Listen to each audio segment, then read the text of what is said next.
कालू बाबू घरे अच्छा कि कालू बाबू आज्ञा टे बाहर को आसुना हाँ आज्ञा मु कंबू कहूँ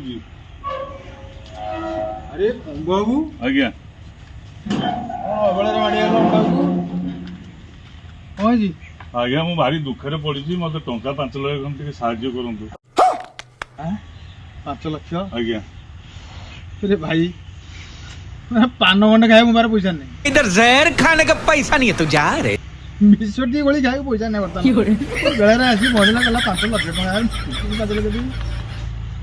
ना अरे आज्ञा कौन करी मो बापा 2 मास है आज्ञा मेडिकल पड़ी बापा आज्ञा कौन बापार बापार ब्लड कैंसर आज्ञा जी खातार जहाँ पैसा था सेतक बैंक थोड़ी सेतक सब गलानी आ कार्ड जो पैसा था सेतक सब गलानी जहाँ घरे सुना रूपा सब था सी सब गलानी आ डॉक्टर कहते 5 लाख टका ना तुम बापा को चिकित्सा करना तेणुक आज्ञा कौन करिया आपन टिके साहाଯ୍य हेले टिके भारी अप्रिय कथा कालू बाबू बहु आशा बांधी मु आपण पाखु आछि सबुआडू निराश होला परे आपण पाखु आछि जे आपण जदि मते साहाଯ୍य न करिवे ताले मु हैरान हो जिवे आज्ञा अरे नहीं मत पुराना से धंधा रे भाई मोर पैसा नहीं पूरा टोटल नहीं आज्ञा कोन करी अरे अरे ये कौन नहीं आज्ञा मु आप तोर ये पाला मत भारी कर तू उठ मना करू भाई मत मत पुराना ए कथा रे तू बारंबार मत खाली बाध्य कर मार थेला मत दउन देली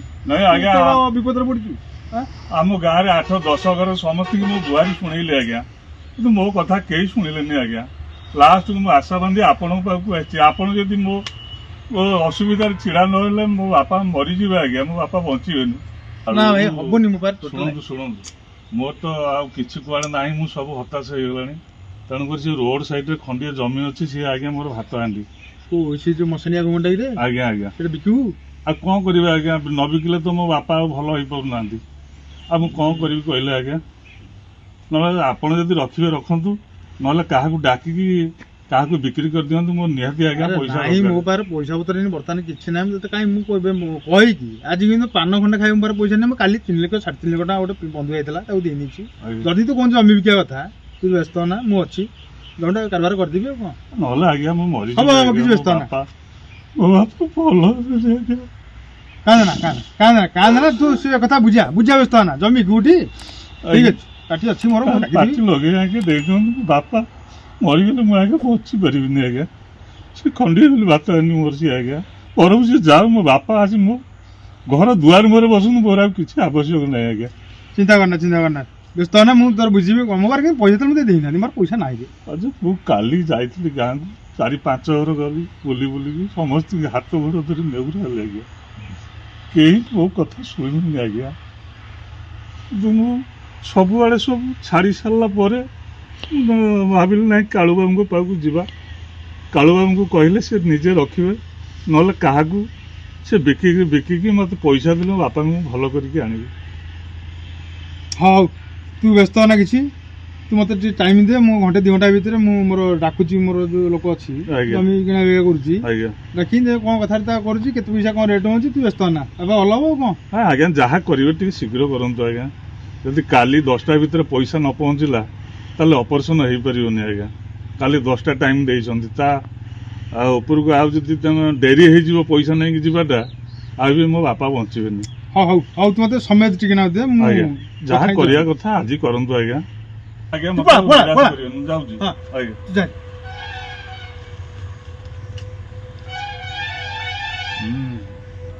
अले सेई कथाटा तो कथाटा मल्यान्स को पाई गेले रे पुओ सला बुली तू फोन मो पाक आसीबो जमी क्यों नहीं सला जमी खंडा दे दिलु फोन तू बड़ा हरामी हो बेटा कोन गाया ये जमी कौन रेट अच्छी हाँ सर से बर्तमान 8 लाख कहूँ एते कम रेट कौन ए जगह ओ आपन से कौन भाई मु आपन को तो सस्ता जमी करदेवी किसी असुविधा ना गाँव तो अधे जगह आप सब रखी जानी आम गाँव ये जगह सस्ता पार्टी पार्टी राजी तो पार्टी पूरा रेडी अच्छे से मुझे बुझी किसी असुविधा नहीं किंतु आपन चॉइस तो जगह ना जगह मोर फुल चॉइस पूरा मेन रोड देखो मेन रोड साइड पूरा गाड़ी फड़ी चली रोड भी अच्छे जगहटा भी भल लोकेशन जगहटा भल लोकेशन जगहटा जहाँ भी कले चलो ଯାହା କରିବେ ଆଉ ପାଟି କଣ ରେଟ୍ କହୁଛି? ପାଟି 8 କହୁଛି 8 ଦେବେ ଆଉ ଅସୁବିଧା କଣ?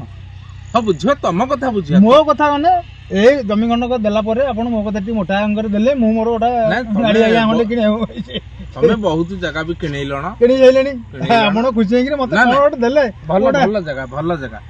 ଏମିତି ଗୋଟେ ଗାଡି ଖଣ୍ଡେ କିଣିବ ତ ମୁଁ କହିଲି ଏଇଥର କାଳ ଗୁଣ୍ଡ କଣ କରିକି ଗୋଟେ କରିଦେବା ସେଇଟା ଆଉ କଣ। ଆଉ ପାଟି ପାଖକୁ ଯିବା ଚାଲୁନ। ହଁ ଆସୁନାହାନ୍ତି, ମୁଁ କଥାବାର୍ତ୍ତା କରିଦେବି, କିଛି ଅସୁବିଧା ନାହିଁ, ସେ ଯିବା ଚାଲ। ଠିକ ଅଛି। ଆସ ମୁଁ ଆଜ୍ଞା ଉଠୁ ଉଠୁ ସବୁ ଆରେଞ୍ଜ ହେଇଗଲା, ପୂଜା ପତ୍ର ସବୁ ଆରେଞ୍ଜ ହେଇଗଲା, ତୁ ବ୍ୟସ୍ତ ନା, ତୁ ଭାଇ ମନ୍ଦିର ଥିବୁ ଆଜ୍ଞା ପଇସା ଆରେଞ୍ଜ ହେଇଗଲା। ସବୁ ରେଡି ହେଇଗଲା। ସାର୍ ଆଇଛନ୍ତି, ସାର୍ ହାତରେ ଆଜ୍ଞା ନମସ୍କାର ଆଜ୍ଞା। ତମେ ଜମି ମାଲିକ, ଆଜ୍ଞା ଇଏ ଜମି ତମରି। ଆଜ୍ଞା ଏ ଜମି କଣ ପାଇଁ ବିକୁଛ? ମୋର ସାର୍ ଆପଣ ଏତେ କଥା ହିଁ ଅସୁବିଧା ପଚାରୁଛନ୍ତି। ପଡିଛି, ନିହାତି ଦରକାର ଆଜ୍ଞା ପଇସା ମୋର। ପଇସା ଦେଲେ ମୁଁ ତାକୁ ଦେଇ ସେ ତାର ଇଏ କରିଦେବି ଆପଣ। ପଇସା କଣ ଏବେ ଦରକାର ସାଙ୍ଗେ ସାଙ୍ଗେ? ହଁ ସାର୍ ନିହାତି ଦରକାର ମତେ ଲୋକ ଟଙ୍କା।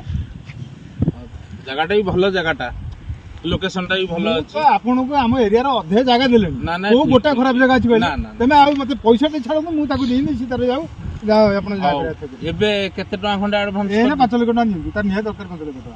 ହଉ, ମୁଁ ତମ ଫୋନ ପେ କୁ ଛାଡି ଦଉଛି। ହଁ ଦିଅନ୍ତୁ, ଠିକ ଅଛି। ଆଉ ନେକ୍ସଟ ଜମି ରେଜିଷ୍ଟ୍ରି ବେଳକୁ ଦେଇଦବା। ହଁ ଠିକ ଅଛି। ଭଲ ମନ୍ଦ ଦାୟିତ୍ୱ ତମର ସବୁ ରହିଲା। କି କଣ ଜାଗାର ଭଲ ମନ୍ଦ କାଗଜ ପତ୍ର ଦାୟିତ୍ୱ ତମର କାଳିଆ ରହିଲା। ଅଛି ମାନେ ଟେନସନ ନାହିଁ, କିଛି ନିଅନ୍ତୁ। ଠିକ ଅଛି, ଠିକ ଅଛି। ଆରେ କାଳୁ ବାବୁ, ଇଏ କଣ ସବୁ ଚାଲିଛି କି ଆଉ? ଆଁ ଏ କଣ ଯିଏରେ ଯାହାର ଅସୁବିଧା ହେଲା, ଯୋଉଠି ଯାହାର ଅସୁବିଧା ହେଲା, ତମେ କଣ ଏ ଗାଁ ଗୋଟାକ ଜମିବାଡି ସବୁ ବିକ୍ରି କରିଦେବ ନା କଣ? ଆଁ ଆଇ ବାବୁ ତାର ତ ଅସୁବିଧା ସେ ମୋ ପାଖକୁ ଗଲା, କଣ ମୁଁ ତାକୁ ଅସୁବିଧା ସାହାଯ୍ୟ ହେଲା? କରିବି ନା କରିବିନି କହିଲେ? ନାଇଁ ନାଇଁ, କଣ ସାହାଯ୍ୟଟା ଏଇଆ? ତାର ଅସୁବିଧା ସମୟ ତା ବାପା ମେଡିକାଲରେ ପଡିଛି ବୋଲି ତମେ କଣ ତା ଜମିଟାକୁ ବିକ୍ରି କରିଦେବ? ତାପରେ ତ ପଇସା ନେଇ ସେ ତା ପାଇଁ ଭଲ ହବ କେମିତି? ଆଉ ଭଲ ହବ ବୋଲି କଣ ତମେ ତାକୁ ସାହାଯ୍ୟ କରିପାରିବନି ନା ଗାଁ ଲୋକ କେହି ସାହାଯ୍ୟ କରିପାରିବେନି? ହଉ ବାବୁ, ଆପଣ କିଏ ସେ? ଆରେ ବାବୁ, ଆମ ଘରଟା ଏଇ ଗାଁରେ। ଏଇ ଗାଁରେ? ହଁ, ଏ ଆମ ଘର ପାଖ ଲୋକ ସେ। ତା ବାପା 2 ମାସ ହେଲା ଆଜିକି ମେଡିକାଲରେ ପଡିଛି। ମେଡିକାଲରେ? ହଁ, ମରଣ ସହିତ ସଂଗ୍ରାମ କରୁଛି, ତାର ଅର୍ଜେଣ୍ଟ ପଇସା ଦରକାର।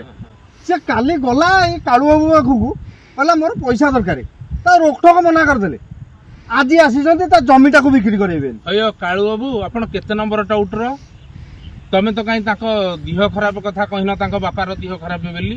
ଆଇ ସାର୍ ସିଏ ତ ମତେ କହିଲା। ନାଇଁ ନାଇଁ, ମତେ ତ କହିଲ ତାଙ୍କର ଟଙ୍କା ଦରକାର, ତମେ ଟଙ୍କା ଦବ। ମୁଁ ତମ ଥ୍ରୋରେ ଜାଗା କିଣୁଛି ବୋଲି ଆସିଲି। ତାଙ୍କ ବାପାର ଯଦି ଦେହ ଖରାପ, ଆଡେ କହୁଛନ୍ତି ସେ ବାବୁ ଯେ ତାଙ୍କର ଏଇ ଖଣ୍ଡିଏ ବୋଲି ପ୍ଲଟ, ସିଏ ଖଣ୍ଡ କହୁଛି ସିଏ ବିକିଦେଲା ପରେ ସିଏ ଚଳିବେ କେମିତି? ମୁଁ ଜାଗା କିଣୁଛି ସତ, ଜମି ବେପାର କରୁଛି, କିନ୍ତୁ କାହା ଦୁଃଖରେ ମୁଁ ସୁଖୀ ହବାକୁ ଚାହୁଁନି। କିନ୍ତୁ ଗୋଟେ ଦୁଃଖୀ ଲୋକକୁ ଯଦି ଆମେ ସାହାଯ୍ୟ ନ କରିପାରିବା, ତା ଦୁଃଖରେ ତା ଜମିଟା କିଣି ନେଇଗଲା ପରେ ତା ଅଭିଶାପ ସବୁ ଆମ ଉପରେ ପଡିବ। ଏ ଭୁଲ ଆଉ ଜୀବନରେ କାଳୁ ବାବୁ ତମେ କରିବନି। ହଁ, ଗୋଟେ ଲୋକ କିଏ ଦୁଃଖରେ ପଡିଛି, ଆମେ ଗାଁ ଲୋକ ସମସ୍ତେ ଏକଜୁଟ କରିକି କିଛି ସାହାଯ୍ୟ କର। ତା ସାହାଯ୍ୟ ବଦଳରେ ତମେ ତା ବେକ କାଟୁଛ। ତାର ଗୋଟିଏ ବୋଲି ପ୍ଲଟ ଭାତ ହାଣ୍ଡି ତମେ ସେଇଆକୁ ବିକି ଦଉଛ, ତା ପିଲା ଛୁଆ ସବୁ କାଙ୍ଗାଳ ହେବେ, ତମ ଉପରେ ସବୁ ଅଭିଶାପ ପଡିବ। କାଳୁ ବାବୁ, ମତେ ଏମିତି ବେପାର ଭଲ ଲାଗେନି। ମୁଁ କାହାର ଅଭିଶାପ କିଣିବାକୁ ଚାହେଁନି। ମୁଁ ବି ଜଣେ ମଣିଷ, କିନ୍ତୁ କାହା ଦୁଃଖରେ ଆମେ ସୁଖ କରିବା ବୋଲି ତା ଭାତ ହାଣ୍ଡି କାରି ଆମେ କିଣି ନେଇଯିବାନି। କିନ୍ତୁ ଏ କଥା ମନେ ରଖ କାଳୁ ବାବୁ, ଆଉ ଦିନେ ଯେମିତି ଏ କଥା ଭୁଲ ଏମିତି ନ ହୁଏ। ଏମିତି କଣ ସାର୍ କୁହନ୍ତି କହିଲେ? ଆ, ଚୁପ ତାର କର। ଅସୁବିଧା ବୋଲି ସେ ମତେ କହିଲା, ମୁଁ ମୋର ବୁଝିଲି। ଆଉ ଗୋଟେ ସମସ୍ତେ ମୋ ଉପରେ ଇଏ। ଓ ସମସ୍ତେ କଣ ତ ଯାହାର ଯାହା ଅସୁବିଧା ହେଲା ତୁ ଗାଁ ଗୋଟାକ ବିକି ନେବୁ? ଆଁ ତାର ଆଜି ବାପା ଅସୁବିଧା ପଡିଛି, ସେ ସେଦିନ ସେ ଚକରାର ବୋଉ ଦେହ ଖରାପ ହେଇଥିଲା, ତା ଜମିଟାକୁ ବିକ୍ରି କରିଦେଲୁ। ଏମିତି କରି କରି ଗାଁ ଗୋଟାକ ବିକ୍ରି କରିସାରିଲୁ। କଣ ତୁ ଚାହିଁଲୁ ଏଠି ତୁ ମଣିଷ ସୁଧୁରି ପାରିବୁନି ତୁ?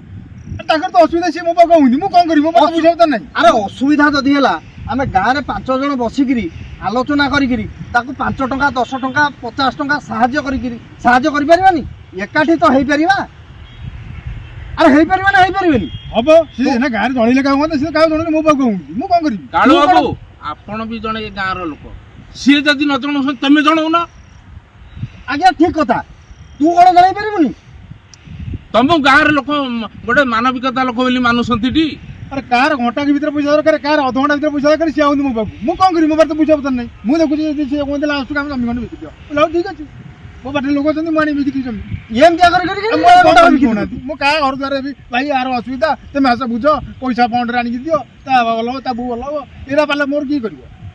ବାବୁ, ଆଜ୍ଞା ତମେ ବ୍ୟସ୍ତ ହୁଅନି। ଆଜ୍ଞା ଘଣ୍ଟାଟା ଭିତରେ ମୁଁ ତମ ପାଖରେ 5 ଲକ୍ଷ ଟଙ୍କା ପହଞ୍ଚଉଛି। ଆଜ୍ଞା ଏତେ ଗୁଡ଼ା ପଇସା ମୁଁ ଦେବି କେମିତି ଆପଣଙ୍କୁ? ତମେ ସେ ଚିନ୍ତା କରନି, ଆଗ ବାପାଙ୍କୁ ଭଲ କରିକି ମେଡିକାଲରୁ ଆଣ। ଆଜ୍ଞା ଆରେ ଏ ଦଲାଲ ଦେଖିଲୁଟି, ଇଏ ହଉଛି ମଣିଷ। ତୁ ଖାଲି ଗାଁରେ ଯାହାର ଯାହା ଅସୁବିଧା ହେଲା ଦଲାଲି କରିକି ଜମି ବାଡି ସବୁ ବିକ୍ରି ଆରେ କର। ମତେ କଣ କଣ ଦେଖିବା କଥା, ତୁ ନିଜେ ଦେଖୁନୁ ବାହାର ଲୋକଟା ଆସି କେମିତି ତାକୁ ଦାନ ଧର୍ମ କରିକି ଯାଉଛି ଅସମୟ ବେଳେ। ତୁ କହୁଛୁ ଲୋକଙ୍କୁ ଡାକିବି, ଗାଁ ଲୋକ ତାଠୁ ଚାନ୍ଦା ଆଦାୟ କରିକି ତା ବାପା ଦେହ ଭଲ କରି। ନା ଦାନ ଧର୍ମ କରିକି ଗଲା ଯେ ଖାଲି ତୋର ସବୁ କଣ ଦୋଷ। ନାଇଁ, ତୋ ପାଖରେ କଣ 5 ଟଙ୍କା ନଥିଲା? ତୋ ପାଖରେ 5 ଟଙ୍କା ନଥିଲା, ତୁ ମତେ କହିଲୁନି, ମତେ ଆସି କହିଥାନ୍ତୁ। ମତେ କହିଥିଲେ ମୁଁ 5 ଟଙ୍କା ଦେଇଥାନ୍ତି, 10 ସଡନ ଟଙ୍କା ଦରକାର କେତେ ପରା, ଦେଇଥାନ୍ତି। ସକାଳୁ ରାତିରେ କାଲି ପଇସା ଠିକ କରି ସକାଳୁ ଯିବ। ମୁଁ ଆଉ କାଇଁ ହେଇପାରିବନି? ଗାଁରେ ବସି ପାରିବନି ଆମେ ସବୁ ରାତିରେ? ଦୋଷ ମୋ ଉପରେ ନଦେନି ଭାଇ, ମୁଁ ଠିକ ଅଛି। ଦଲାଲ ଆଉ କୋଉଠିକାର ଦଲାଲ? ମୁଁ ଦଲାଲ ନୁହଁ, ଆଉ କଣ? ଯାଉନୁ ଦଲାଲ ଛେ, ଦଲାଲ ଦଲାଲ। କୋଉଠିକାର? ଖାଲି ଜମି ବାଡି ବିକିବି। କାହାର ଏକୋଇଶିଆ ପୂଜା ପାଲା ଯାହାର ତ ଯାହା ହେଲା ସବୁଥିରେ ଖାଲି ବିକ୍ରି କରି ପକେଇବି ଆଉ ଖାଲି ବିକ୍ରି କରି ପକେଇବି। ଜମି ବାଡି ସବୁ ବିକ୍ରି କରିବି। ଦଲାଲ କୋଉଠିକାର? କମ୍ବୁ ଆଜ୍ଞା ଆ ଯିବା। ଆ ବାବୁ ତ ପହଞ୍ଚିଗଲା, ଆ ଯିବା।